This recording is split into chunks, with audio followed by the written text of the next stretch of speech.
검은색 고급 승용차가 이 익숙한 한국 시골의 비포장도로 초입에 멈춰 섰다. 나는 김민준이다. 값비싼 정장을 입고 차에서 내린 나는 평화로운 풍경 속에서 확연히 이질적인 존재였다.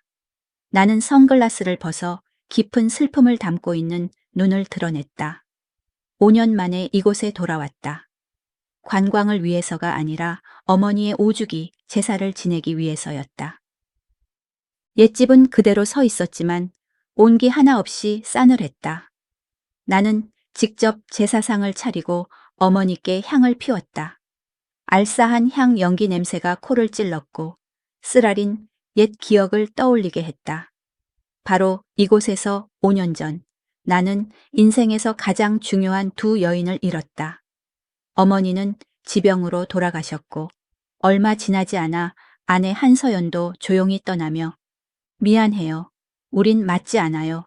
라는 차가운 문구만 남긴 이혼 서류를 두었다. 나는 그 이유를 단 한 번도 믿지 않았다. 그녀가 뭔가 숨기고 있다는 것을 알고 있었다. 제사를 지낸 후 무거운 마음으로 나는 아내와 손을 잡고 거닐곤 했던 마을 끝 작은 시장을 배회했다. 시장은 여전히 시끄러웠지만 나에게는 가슴 저릿한 고독을 안겨주었다. 그때 발걸음이 멈췄다. 임시 천막 아래 시장 한 구석에 익숙한 마른 체격의 여인이 손님에게 채소 무게를 재느라 분주했다. 긴 머리를 단정하게 묶고 옷은 이미 낡아 있었다. 심장이 누군가에게 꽉 쥐어짜이는 것 같았다. 그녀였다. 한서연. 5년 만에 만난 그녀는 많이 야위었고 예전에 맑고 천진난만한 모습은 세월의 근심으로 가득 찬 얼굴로 바뀌어 있었지만 여전히 아름다웠다. 강인함이 느껴지는 가슴을 찢는 듯한 아름다움이었다. 나는 다가가려 했지만 가게 뒤편에서 두 아이가 달려 나오는 것을 보자 발이 땅에 박힌 듯 굳어버렸다. 천사처럼 예쁜 남자아이와 여자아이였다. 똑똑해 보이는 아들.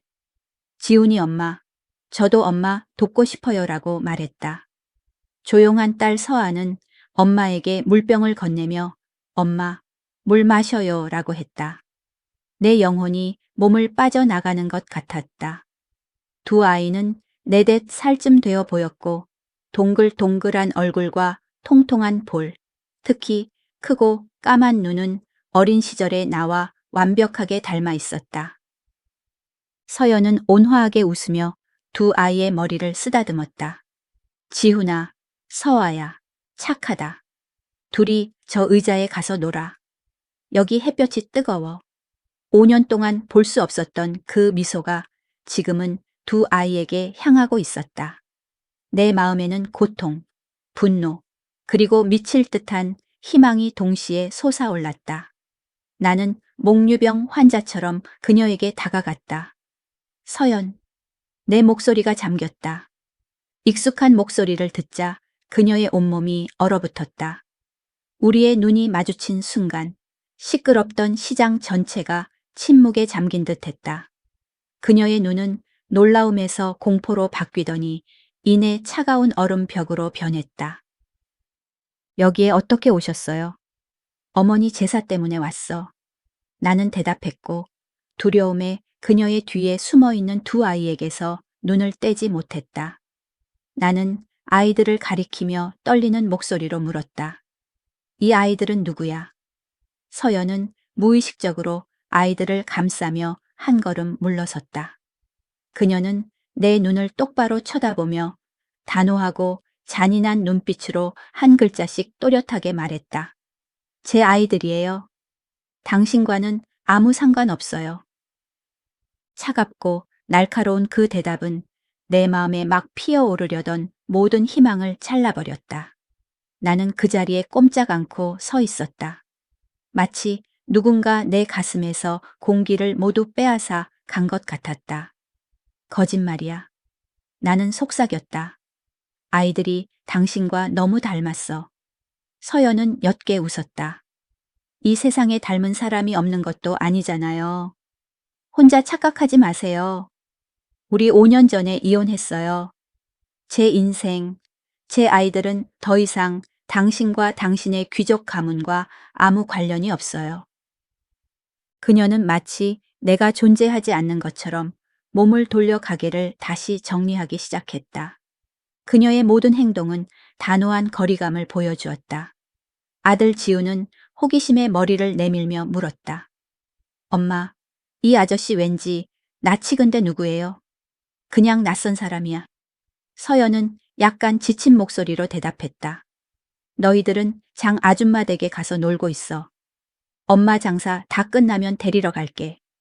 맞은편 가게에서 건어물을 팔던 장 아줌마는 긴장된 상황을 보고 끼어들었다. 그래, 지훈아, 서아야, 이리 와서 할머니랑 놀자. 할머니가 코코넛 사탕 줄게.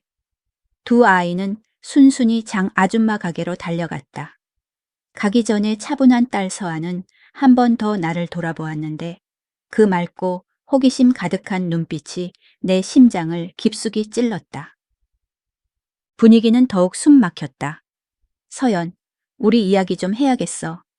나는 그녀를 붙잡으려 다가갔다. 당신과 나눌 이야기 없어요. 그녀는 여전히 뒤돌아보지 않았다. 그냥 가세요. 이곳은 당신을 환영하지 않아요. 왜 그때 나를 떠났어? 이혼 서류에 적힌 이유는 믿을 수 없어. 믿든 안 믿든 당신 마음대로예요. 그녀의 목소리는 여전히 담담했지만 가시 돋쳐 있었다. 결론은 우린 끝났다는 거예요. 당신은 당신의 삶, 그리고 아름다운 약혼녀 최은혜에게로 돌아가세요. 더 이상 저와 아이들의 평화로운 삶을 방해하지 말아주세요. 그녀는 우리 집안에서 정해준 최은혜를 일부러 언급했다. 나는 무력함을 느꼈다. 서연은 자존심이 매우 강한 사람이라는 것을 안다. 5년 동안 혼자 고난을 견뎌낸 그녀는 자신과 아이들을 보호하기 위해 터를 세우는 고슴도치로 변해 있었다. 나는 이곳에서 더 이상 말다툼을 할 수 없었다. 이웃들 앞에서 그녀만 더 곤란하게 만들 뿐이었다. 나는 고통과 답을 얻지 못한 질문들로 가득 찬 눈빛으로 그녀를 마지막으로 바라보았다. 나 안 갈 거야. 나는 그녀가 들을 수 있을 만큼 작게 말했다. 당신이 내게 진실한 대답을 해줄 때까지. 그리고 나는 조용히 몸을 돌려 떠났다. 서울로 돌아가지 않고 마을 초입의 작은 새방을 빌렸다. 나는 이지수에게 전화했다. 이지수, 이번 주 모든 일정을 취소해. 그리고 한서연의 지난 5년간의 삶에 대해 모든 것을 조사해줘. 내 목소리에는 누구도 거역할 수 없는 권위가 담겨 있었다. 나는 모든 것을 알고 싶다. 두 아이의 아버지가 누구인지. 네, 회장님. 나는 전화를 끊고 창가에 서서 작은 시장 쪽을 바라보았다. 나는 내가 벗어나려 했던 이 구석진 곳에 머물 것이다.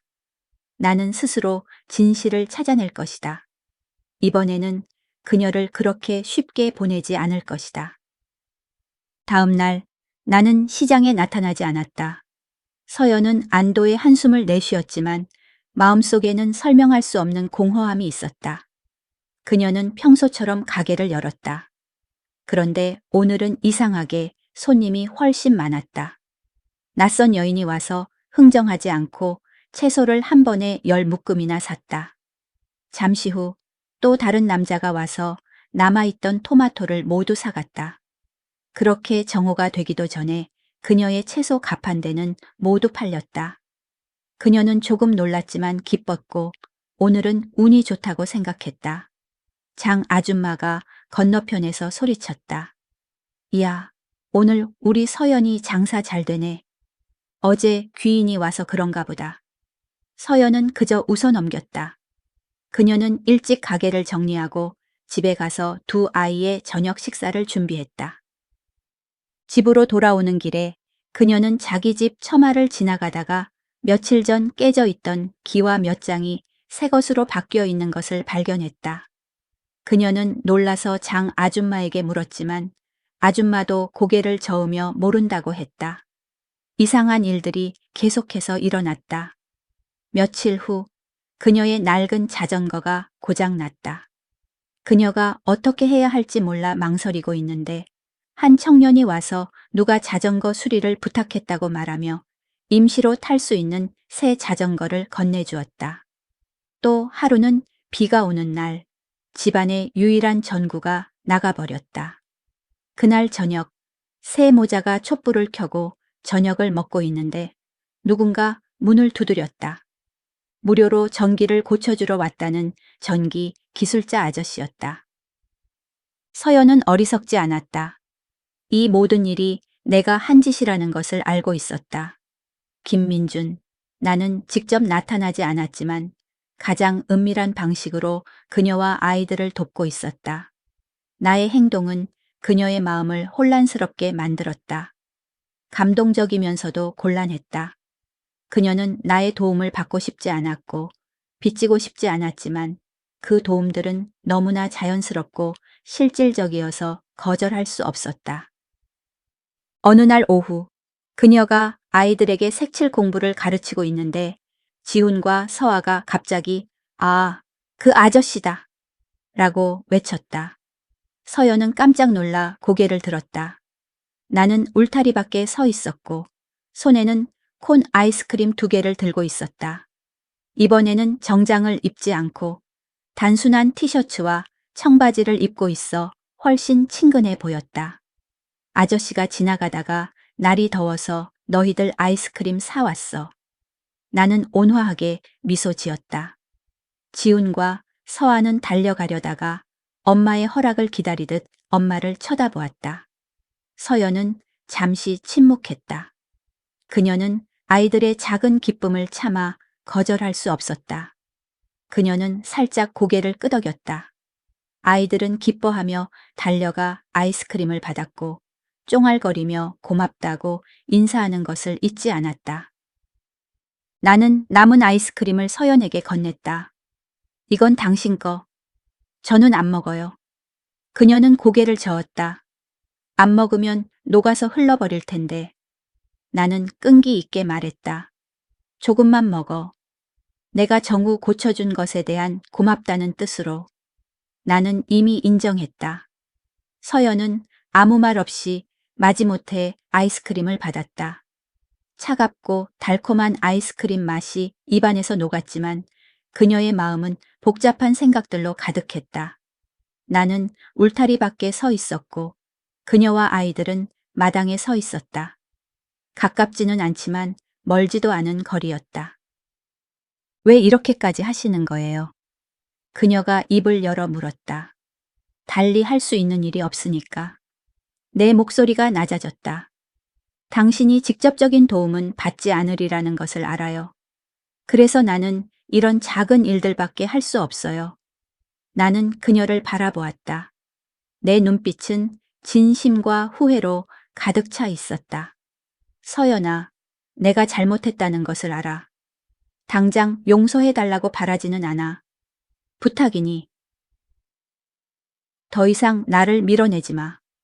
적어도 아이들 곁에 있을 수 있게 해줘.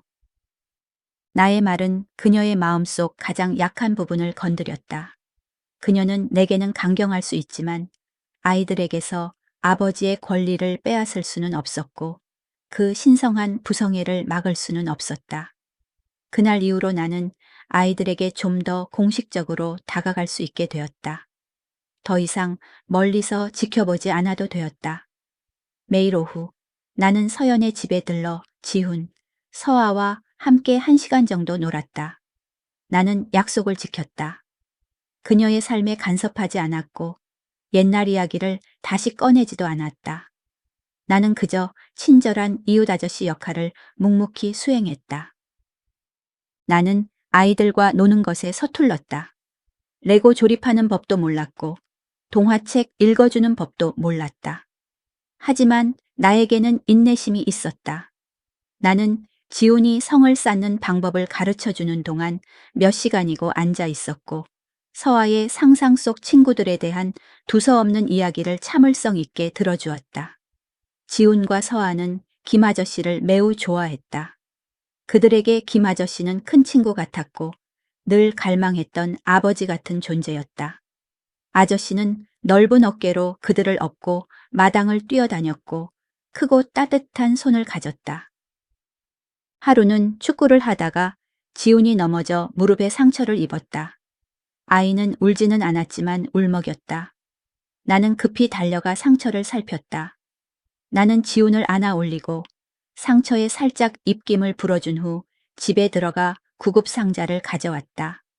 나는 서투르게 상처를 씻어주고 약을 발라주었다. 나의 어설픈 모습에 옆에 서 있던 서연은 웃기면서도 감동했다. 그러다 애 아프게 하겠어요. 그녀가 말하며 솜과 밴드를 빼앗아 직접 아이의 상처를 치료해 주었다. 나는 그저 옆에 앉아 조용히 지켜보았다. 서연의 손은 정말 부드러웠고 아이를 다정하게 돌보는 그녀의 모습은 내 마음을 이상하게 따뜻하게 만들었다. 이것이 바로 내가 잃어버린 가족이었고 행복이었다. 치료를 마친 후 지훈은 다리를 펴 보이며 자랑했다. 슈퍼맨 반창고 생겼어요. 김 아저씨 고마워요. 아니다, 아들아. 나는 미소 지으며 아이의 머리를 쓰다듬었다. 한편 조용하고 생각이 깊은 딸 서아는 그동안 내내 그네에 앉아 관찰하고 있었다. 갑자기 그녀가 완전히 순진한 질문을 던졌다. 김 아저씨, 왜 아저씨 눈은 우리 엄마 눈처럼 슬퍼요? 서아의 질문은 두 어른의 심장에 강력한 종소리처럼 울려 퍼졌다. 나는 멍해졌고 어떻게 대답해야 할지 몰랐다. 맞다. 나는 슬펐다. 나는 서연과 아이들을 바라보았다. 가슴 아픔, 괴로움, 그리고 한 번도 식지 않은 사랑을 담아서. 하지만 4살짜리 아이에게 어떻게 그것을 설명할 수 있을까? 서연도 깜짝 놀라 급히 딸을 보며 물었다. 서아야, 왜 그런 걸 물어봐? 엄마가 매일 밤 혼자 현관에 앉아 있을 때 엄마 눈도 아저씨 눈이랑 똑같이 슬퍼 보였어요. 아이는 순진하게 대답했다. 저는 엄마가 슬픈 것도 싫고 아저씨가 슬픈 것도 싫어요. 아이의 말은 서연의 심장을 누군가 꽉 쥐는 것처럼 만들었다. 아이는 모든 것을 보았고 그녀의 고독과 슬픔을 모두 느꼈던 것이다. 그리고 이제는 내게서도 그것을 느끼고 있었다. 분위기는 어색할 정도로 침묵했다. 나는 아이를 보았고 다시 서연을 보았다. 나는 아이의 말이 수많은 설명보다 더 강력하다고 느꼈다. 그것은 우리 두 사람의 숨겨진 속마음을 드러냈다. 나는 헛기침을 하며 적절한 대답을 찾으려 했다. 아저씨는 슬프지 않아. 그냥 뭔가를 생각하는 중이야. 무슨 생각을 그렇게 슬프게 하세요? 서아가 다시 물었다.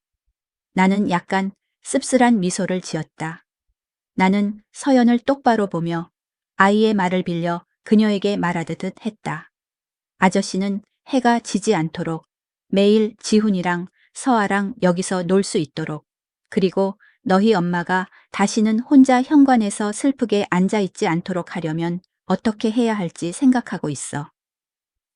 나의 말은 서연을 더 이상 버티지 못하게 했다. 그녀는 터져 나오려는 눈물을 숨기기 위해 황급히 고개를 돌렸다. 서아의 순수한 말은 우연히 우리 사이의 침묵의 장벽을 허물었고 우리에게 마음속 가장 진실한 감정을 직면하도록 강요했다. 그날 이후로 나와 서연 사이에 얼음벽에 금이 간 듯했다. 그녀는 더 이상 나를 지나치게 멀리하지 않았다. 때로는 저녁 식사에 나를 초대하기도 했다. 비록 소박했지만 그 가족 식사는 매우 따뜻했다. 지훈과 서아는 최고의 연결고리였다. 그들은 학교 이야기를 제잘거렸고 가끔은 김 아저씨에게 반찬을 집어주기도 했다. 나도 좀 더 편안해졌다. 나는 아이들에게 해외 출장 이야기, 서울의 높은 빌딩들에 대한 이야기를 들려주었다. 서연은 그저 조용히 앉아 지켜보았다. 아이들의 환한 미소, 그리고 아이들 곁에 있을 때 내가 짓는 행복한 표정을 보며 그녀의 마음은 복잡했다. 그녀는 아이들을 영원히 혼자 독점할 수 없다는 것을 알았다. 아이들에게는 아버지가 필요했다. 그날 저녁 나는 이지수로부터 자세한 보고서를 받았다. 회장님, 제가 철저히 조사했습니다. 지난 5년 동안 서연 씨는 다른 어떤 연애 관계도 없었습니다. 두 아이의 출생 증명서에는 아버지 이름이 공란입니다. 그리고 병원 기록에 따르면 그녀의 출산 예정일은 회장님과 이혼한 시기와 완전히 일치합니다. 이지수는 말을 끝낼 필요가 없었다. 나도 이미 이해했다. 모든 증거가 너무나 명확했다. 나는 손에 든 보고서를 움켜쥐었고 심장이 쿵쾅거렸다. 기쁨, 고통, 그리고 분노가 동시에 밀려왔다. 내가 그들의 아버지였다. 나에게는 아들과 딸, 두 아이가 있었다. 그런데 지난 4년 동안 나는 전혀 알지 못했다. 왜 서연은 나에게 숨겼을까? 나는 더 이상 기다릴 수 없었다. 나는 답을 얻어야 했다. 나는 서연의 집으로 차를 몰았다. 밤 10시가 다 되었고 집 안에 불은 꺼져 있었다. 하지만 나는 그녀가 자지 않았다는 것을 알았다. 서아의 말대로 그녀가 혼자 현관밖에 앉아있는 그림자를 보았다. 내가 안으로 들어서자 내 발소리에 그녀는 깜짝 놀랐다. 늦었는데 왜 또 오셨어요? 나는 대답이 필요해. 나는 낮고 무거운 목소리로 말했다. 나는 보고서를 그녀의 얼굴 앞에 내밀었다. 이 모든 게 무슨 뜻이야? 서연은 종이 위의 글자들을 바라보았고 얼굴이 하얗게 질렸다. 당신이 다 알게 되었군요. 그녀는 더 이상 부인할 것이 없었다. 왜? 나는 약간 떨리는 목소리로 물었다. 왜 나에게 숨겼어? 왜 아이들이 아버지가 없게 만들었어? 왜 모든 것을 혼자 감당해야 했어? 서연은 대답하지 않고 그저 침묵했고 눈물이 흐르기 시작했다. 그녀의 침묵은 나를 더욱 괴롭게 했다. 말해줘. 서연, 당신은 나를 미워하는 거야. 그렇다면 내가 그때 당신을 붙잡을 용기가 없어서 미워하는 거야. 아니에요. 그녀가 마침내 입을 열었고 목소리는 목이 메었다. 당신을 미워하지 않아요. 단 한 번도. 그럼 왜? 서연은 고개를 들어 내 눈을 똑바로 쳐다보았고 그녀의 눈에는 고통과 무력감이 가득했다. 당신 아버지, 박태준 회장님 때문이에요. 그분은 저와 아이들을 절대 받아들이지 않을 거예요. 아버지의 이름이 내 머릿속에 망치처럼 박혔다. 우리 아버지, 이 일과 무슨 상관이야? 당신은 아무것도 몰라요. 김민준 씨. 서연은 씁쓸하게 웃었다. 당신은 그때 당신 어머니가 돌아가신 후 바로 당신 아버지가 나를 찾아왔다는 것을 몰라요. 그분이 무슨 말을 했고 무슨 짓을 했는지 당신은 상상도 못할 거예요. 그리고 그녀는 이야기를 시작했다.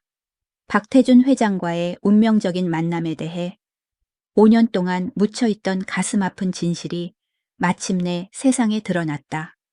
서연은 5년 전의 이야기를 들려주었다.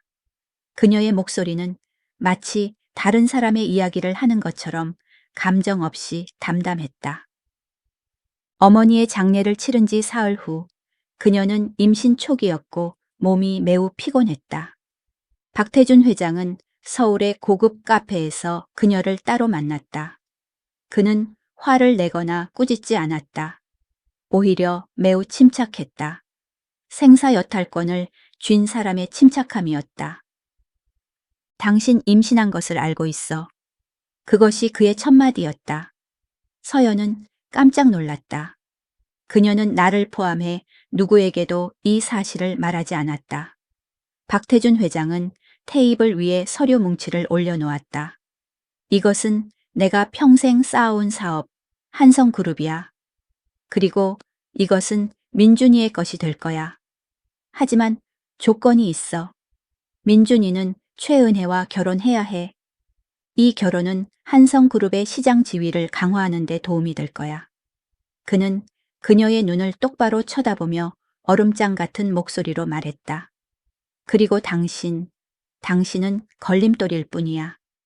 배운 것 없고 배경 없는 시골 여자. 당신이 민준이의 미래에 무엇을 가져다 줄 수 있다고 생각해. 하지만 저희는 서로 사랑하고 저는 그분의 아이를 가졌어요. 서연은 떨리는 목소리로 말했다. 사랑은 밥 먹여주지 않아. 박 회장은 비웃었다. 아이에 대해서는 당신이 아이를 낳고 싶다면 이 돈을 받아요. 그는 거액이 적힌 수표를 그녀 쪽으로 밀어 넣었다. 이걸 받고 아주 멀리 가서 아이를 낳아.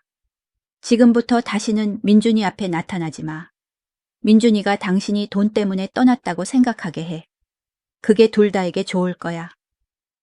만약 제가 거절한다면 그럼 내가 잔인해진다고 해도 원망하지 마. 박 회장의 눈빛이 날카로워졌다. 나는 당신 가족이 시골에서 고개도 들 수 없게 만들 거야. 나는 민준이가 당신 뱃속의 아이가 자기 아이가 아니라고 믿게 만들 거야. 나는 당신 둘을 갈라놓을 수 있는 수천 가지 방법이 있어. 당신이 나를 이길 수 있다고 생각해. 서연의 이야기는 멈췄다. 그녀는 눈물 고인 눈으로 나를 바라보았다. 저는 아무것도 두렵지 않았지만 제 가족과 당신까지 상처받게 할 수는 없었어요. 저에게는 조용히 떠나는 것 외에 유일한 선택지가 없었어요. 나는 그 자리에 멍하니 앉아 있었다. 나는 내가 항상 존경했던 아버지가 그렇게 잔인한 일을 했을 거라고는 믿을 수 없었다. 그는 나의 미래를 이용해 내가 사랑하는 여자를 위협했고 그녀를 막다른 골목으로 몰아넣었다. 내 안에서 분노와 고통이 치밀어 올랐다. 나는 이해했다.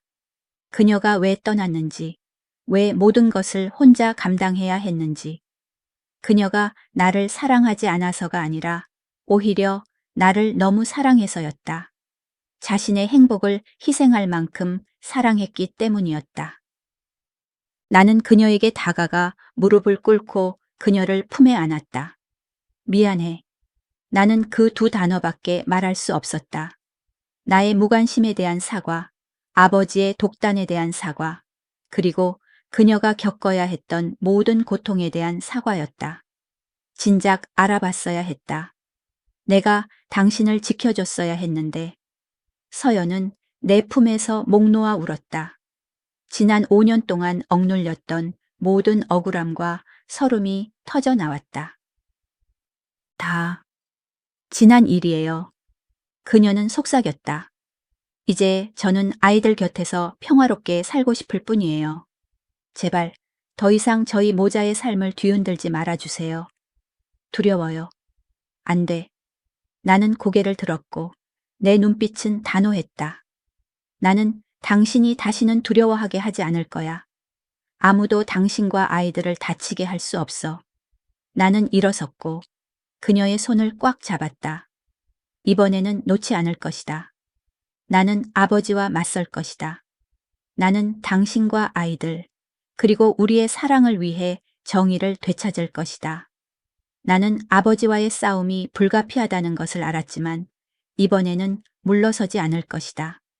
나는 더 이상 나 자신만을 위해 싸우는 것이 아니라 나의 작은 가족 전체를 위해 싸우는 것이기 때문이다. 모든 진실을 알게 된 후 나는 아버지와 대면하기 위해 급히 서울로 돌아가지 않았다. 지금의 충동적인 행동은 아무것도 해결하지 못하고 오히려 상황을 악화시킬 수 있다는 것을 알았다. 나에게는 계획이 필요했다. 하지만 그 전에 나는 서연과 두 아이에게 보상해주고 싶었다. 나는 더 이상 이웃 아저씨가 아니었고 공개적으로 아버지 그리고 남편의 역할을 수행하기 시작했다.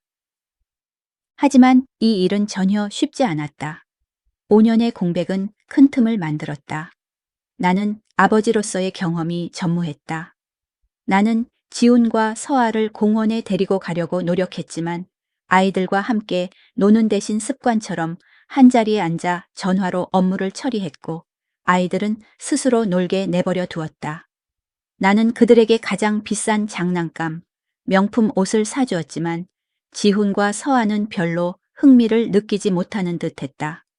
그들은 직접 만든 종이 연이나 소박한 민속놀이를 더 좋아했다.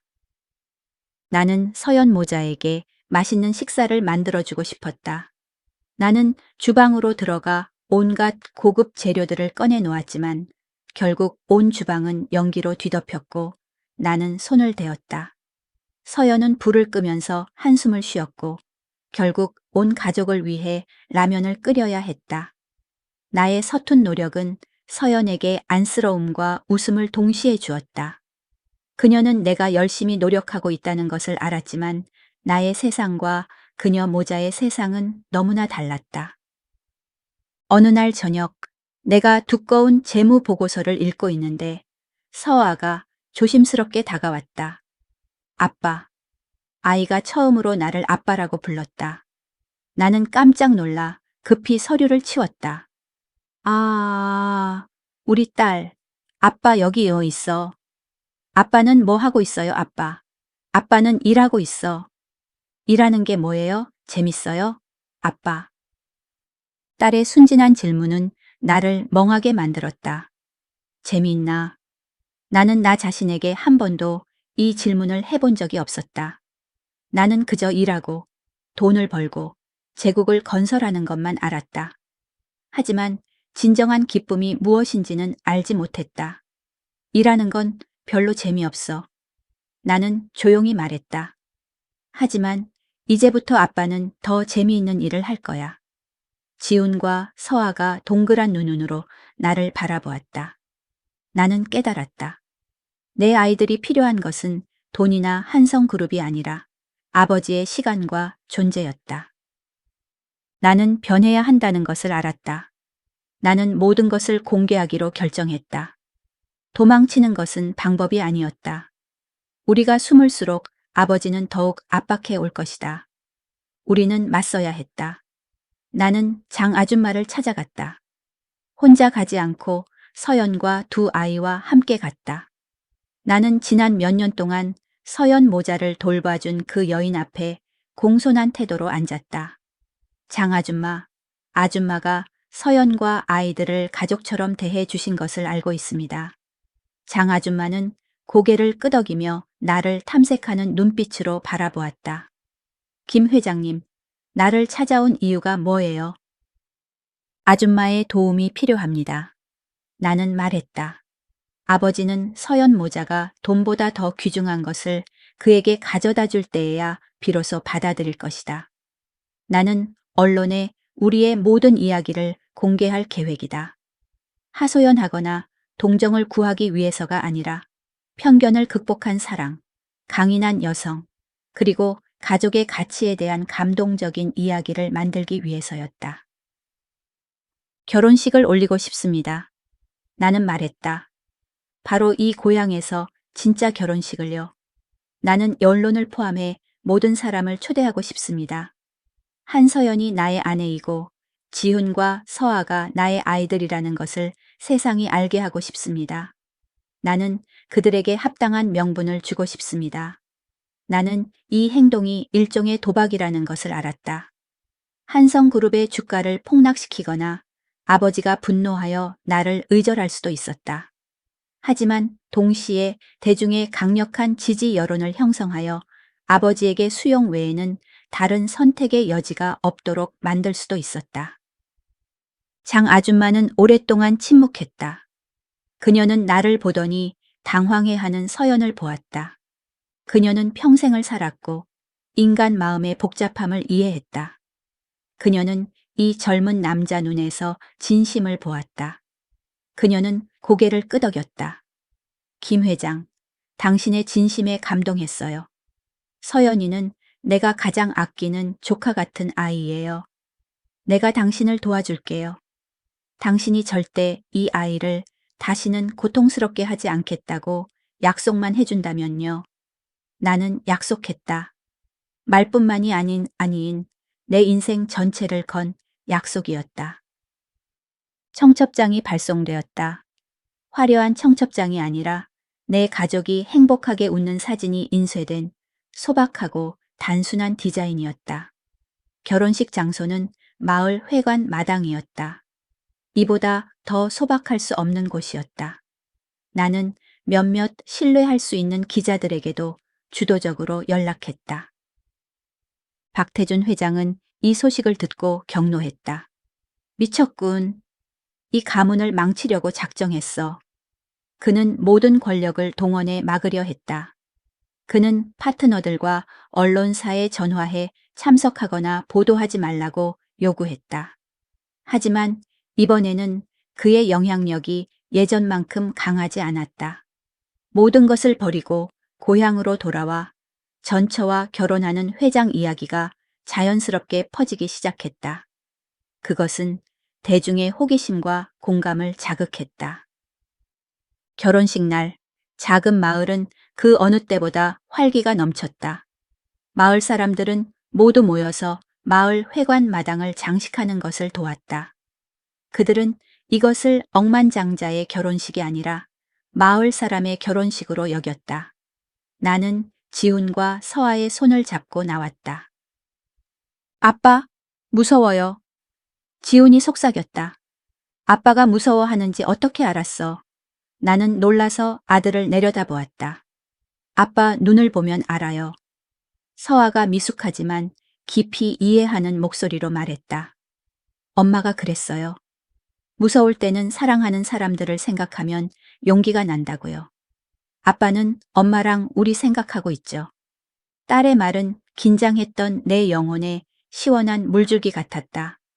나는 미소 지으며 두 아이를 품에 안았다. 맞아. 아빠는 너희들과 엄마를 생각했어. 고맙다, 우리 딸. 맞다. 내가 무엇을 더 두려워하겠는가. 나에게는 가족이 있고 사랑이 있고 모두의 지지가 있었다. 나는 옳은 일을 하고 있었다. 나는 두 아이의 손을 잡고 마당으로 걸어 나갔다. 붉은 한복을 입은 서연은 눈부시게 아름답고 평온했다. 그녀는 장 아줌마 옆에 서서 나를 보고 미소 지었다.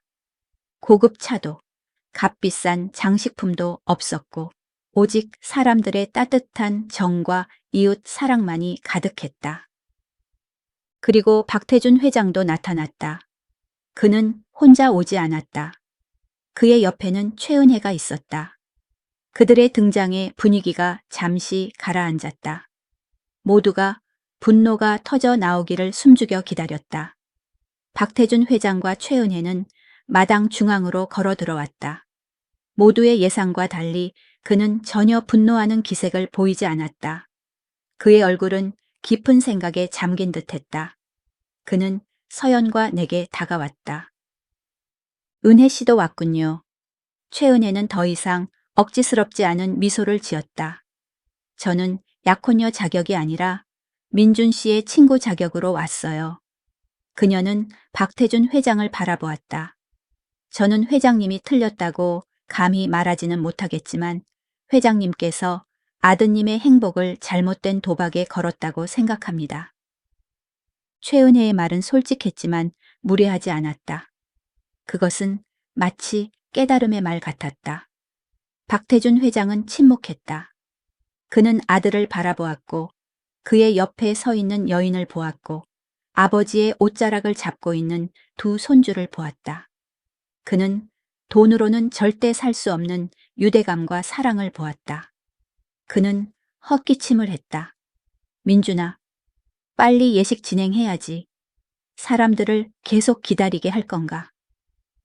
결혼식은 더할 나위 없이 따뜻하고 즐거운 분위기 속에서 계속되었다.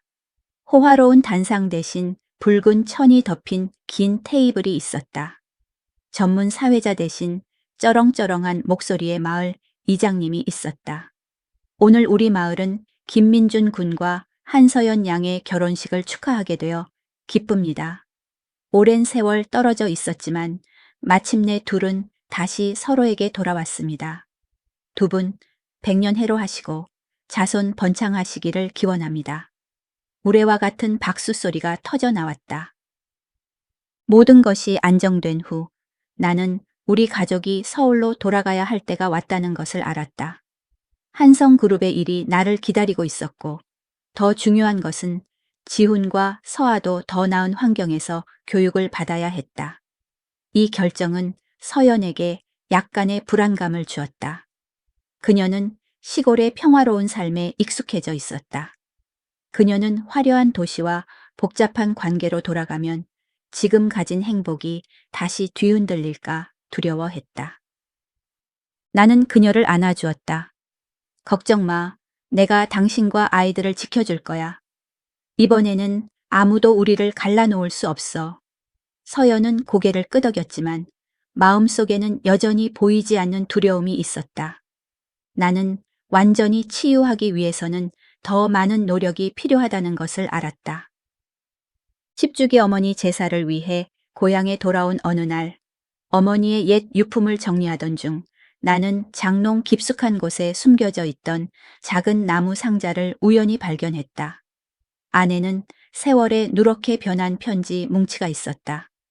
그것은 어머니가 썼지만 한 번도 보내지 않은 편지들이었다.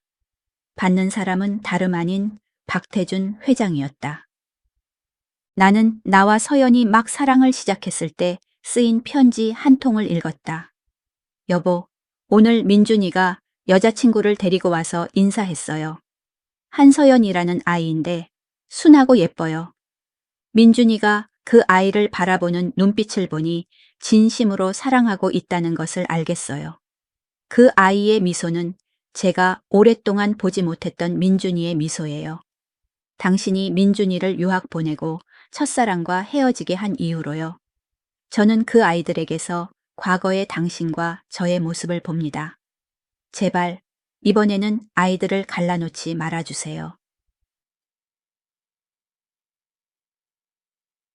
나와 서연이 결혼하고 그녀가 임신했을 때 쓰인 또 다른 편지를 읽었다. 여보, 우리 집에 곧 손주가 생겨요. 민준이가 정말 행복해해요. 서연이가 임신으로 힘들어하면서도 늘 밝게 웃어요. 나중에는 당신이 아주 좋아했던 시골 음식을 아이에게 가르쳐 주겠다고 하더군요. 그 아이는 저보다 당신을 더 잘 이해하는 것 같아요. 제발 그 아이를 받아주세요, 여보. 나는 편지 뭉치를 다 읽었고 눈물이 쏟아졌다. 나는 말이 없고 항상 순종적이셨던 어머니가 그렇게 깊은 내면을 가지고 계셨고 남편의 가부장적인 모습에 맞서면서까지 조용히 나의 행복을 지지하고 보호해 주셨다는 것을 몰랐다. 나는 아버지에게 이 편지들을 보여드렸다. 박태준 회장은 그것들을 읽고 오랫동안 말없이 앉아 있었다. 평생 권력을 쥐고 있던 그 남자의 어깨가 무너져 내리는 듯 했다. 그는 울었다. 그가 무심코 잊고 지냈던 아내에 대한 늦은 눈물이었다. 그는 자신이 가장 큰 사과를 빚진 사람이 서연이나 내가 아니라 바로 어머니라는 것을 깨달았다. 몇 년 후 고향의 바람 부는 언덕 위 옛집은 이제 주말마다 온 가족이 모이는 장소가 되었다. 나와 서연은 이제 할아버지 할머니가 되었다.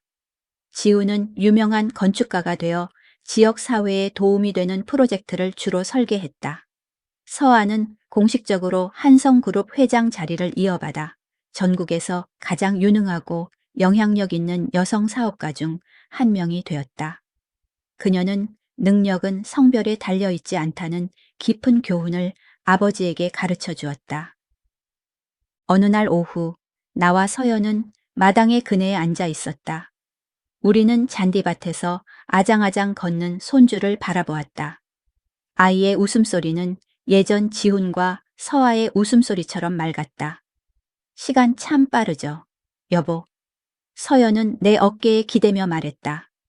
바로 엊그제 당신은 어머니 제사 때문에 고향에 왔다가 저를 다시 만나서 놀랐던 억만장자였는데 나는 미소 지었다. 그리고 당신은 아이를 절대 인정하지 않겠다고 했던 도도한 채소 장수였지. 우리는 지나간 일들을 회상하며 함께 웃었다. 후회하지 않아 나는 물었다. 나처럼 서툰 남편을 얻은 것을. 저는 후회해요. 그녀가 대답했다. 당신을 너무 오랫동안 기다리게 한 것을요. 나는 그녀의 손을 꽉 잡았다. 우리의 손에는 세월의 주름이 생겼지만 처음처럼 따뜻하게 서로를 꽉 잡고 있었다. 저녁 바람이 불어와 익은 벼향기, 들꽃 향기, 그리고 추억의 냄새를 실어 날랐다. 우리의 삶은 희로애락의 모든 단계를 겪었지만 결국 남은 것은 사랑, 가족의, 그리고 마음의 평화였다. 행복은 폭풍우가 없는 것이 아니라 매번 폭풍우가 지나간 후에도 서로를 찾고 서로의 손을 꽉 잡고 함께 온전한 보금자리를 만들어 나가는 것이다.